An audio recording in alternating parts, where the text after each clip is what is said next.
share 3 of the things that I have done in the last 6 months to work on my nervous system, calming my nervous system, and getting it out of fight or flight mode, because I have been in that stress, fight or flight my entire life. Definitely tracks back to early childhood trauma, as it usually does for most people, I think. But part of my own healing journey, growth journey, has been to remove my subconscious blocks. And you can only do so much of that without retraining your nervous system.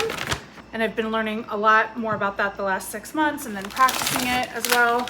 The trip that I was on last year, the 2-month solo trip in Europe, was the start of it just kind of breaking open for me from the mind-body connection. That was really where I noticed that my body was trapping and holding so much of fear, doubt, you name it, all of it trapped in one. And then the last 6 months, I've been working on whenever I had that feeling of panic, because my whole life, my heart would race on, like nothing would have to happen for me to have heart palpitations, racing heart, just high stress panic in my entire body.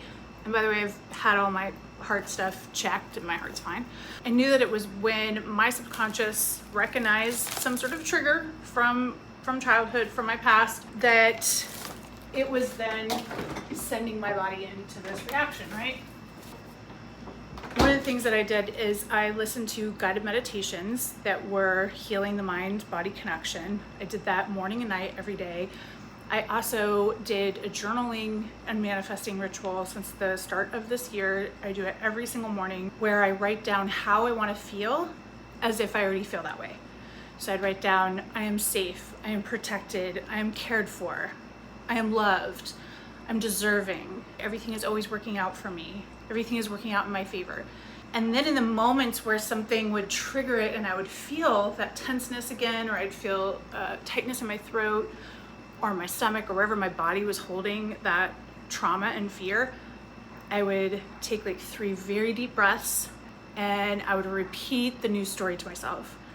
So I would say, nope, you're okay, you're safe, you're fine, everything always works out in your favor. So when the body was trying to trigger the old story, oh my gosh, be scared, be afraid, have doubt, in those moments when it was happening, I was using both my breath and the fact that I had been doing these meditations every day to recall that new story, using my I am statements, plugging them in every single day so that I could start to rewrite that story. And I did a podcast today and we were talking about this very thing.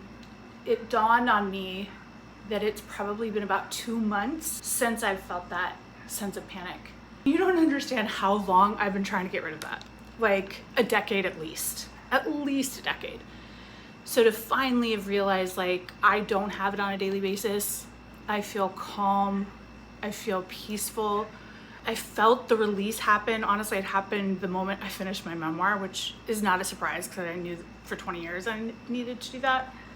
But to have it finally have left my body through intentional work was such a game changer. And then literally the next week, I got the biggest win of my entire career, the type of win that I've been working towards for a decade. So to me, that just shows how important this work is, how important it is for you to find those subconscious blocks, do the work both mentally and physically and in your nervous system, your body, release it, because when you do, everything you've been working so hard for is right on the other side of that. So if you're going through something similar, I hope that's helpful, and follow for more.